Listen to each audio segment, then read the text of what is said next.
ఉన్నట్లు జిల్లా ఎన్నికల అధికారి ఆర్వి కర్ణన్ తెలిపారు. మొత్తం 2060 మంది సిబ్బంది విధులు నిర్వర్తించనుండగా 2000 మంది పోలీసులు బందోబస్తు బాధ్యతలు నిర్వహిస్తారని పేర్కొన్నారు. 67 ప్రాంతాల్లో 226 సంఖ్యాత్మక పోలింగ్ కేంద్రాలను గుర్తించిన దృష్ట్యా 8 కంపెనీల కేంద్ర బలగాలతో బందోబస్తు ఉంటుందన్నారు. రాష్ట్రంలో తొలిసారిగా డ్రోన్ల ద్వారా పోలింగ్ను పర్యవేక్షించనున్నామని తెలిపారు. అదే సమయంలో ప్రైవేటు వ్యక్తుల డ్రోన్లను వినియోగించేందుకు అనుమతి లేదన్నారు. వెబ్ కాస్టింగ్ ద్వారా పోలింగ్ సరళి పర్యవేక్షించనున్నారు. నిన్న సాయంత్రం కోట్ల విజయభాస్కర్ రెడ్డి మొదటి పాఠాలం మైదానంలో డ్రోన్ కెమెరాల ద్వారా పోలింగ్ కేంద్రాల నిర్వహణ పరిశీలనను ఎన్నికల అధికారి సుదర్శన్ రెడ్డి ఆర్వి కర్ణన్ ప్రారంభించారు. మొత్తంగా జూబ్లీహిల్స్ నియోజకవర్గమంతా నిఘా నీడలో ఉండనుంది.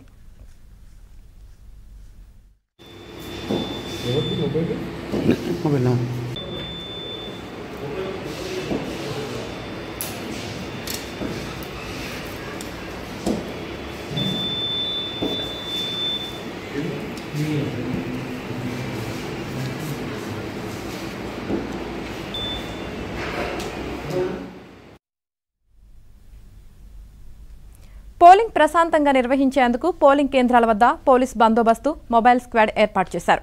ఈవీఎంలు మొరాయించినా ఇతర సాంకేతిక సమస్యలు తలెత్తినా పరిష్కరించేందుకు ఈసీఐఎల్కు చెందిన 40 మంది ఇంజనీర్లు అందుబాటులో ఉంటారు.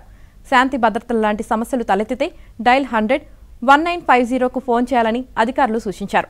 ముఖ్యంగా సంస్థాత్మక ప్రాంతాల్లోని పోలింగ్ స్టేషన్ల వద్ద పోలీసులతో పాటు కేంద్ర సాయుధ బలగాల డేగా కళ్లతో పహారా కాస్తుంటాయని పోలీసు ఉన్నతాధికారులు తెలిపారు.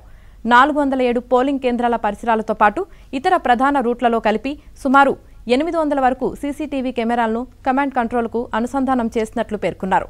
ఎన్నికల సంఘం గుర్తించిన 68 సంస్థాత్మక పోలింగ్ స్టేషన్ల దగ్గర సీఆర్పీఎఫ్ బలగాలతో గట్టి భద్రత ఏర్పాటు చేసినట్లు చెప్పారు. పోలింగ్ నేపథ్యంలో నేడు నియోజకవర్గ పరిధిలోని ప్రభుత్వ కార్యాలయాలకు సెలవు ప్రకటించారు.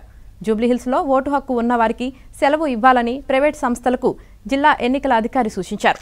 2023 ఎన్నికల్లో ఈ నియోజకవర్గంలో 47.58% పోలింగ్ నమోదు కాగా ఈసారి ఎంత శాతం ఉంటుందన్నది ఆసక్తికరంగా మారింది.